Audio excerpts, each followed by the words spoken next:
Hello, Matt. I appreciate you. Your troll caller talking about the Gulf states getting involved in the war and that Trump didn't anticipate that.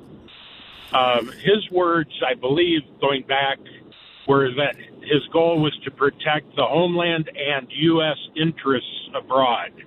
And U.S. interests include military bases and, more importantly, personnel.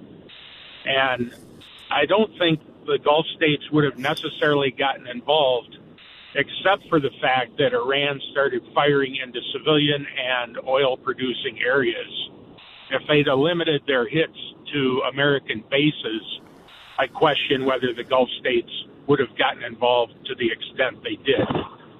So I think, words matter. And I think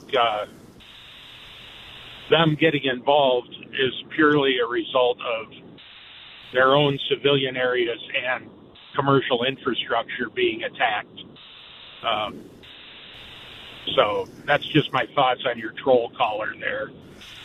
Yeah, look, he just hates Trump so much, right? Like, it's like, he even, it's so crazy to me, right? Like, how some people just hate the president so much that even when they're doing things that even when he's doing things they generally agree with, like this, right? Like, then they still can't root for him, right? Like, but he had an admission in there today, which was, he said that it could be a phenomenal outcome or something. I forget the exact word he used, right? It could be phenomenal if, he says it's only a 10% chance, right? But, okay. Like, if it works out, it works out, right? Like, I think with Trump, it more often works out than it doesn't. If, Yes. you gotta, so we'll see how it goes, right? Like, look, I'm very skeptical of us sending ground troops or something into Iran, so I hope they don't do that.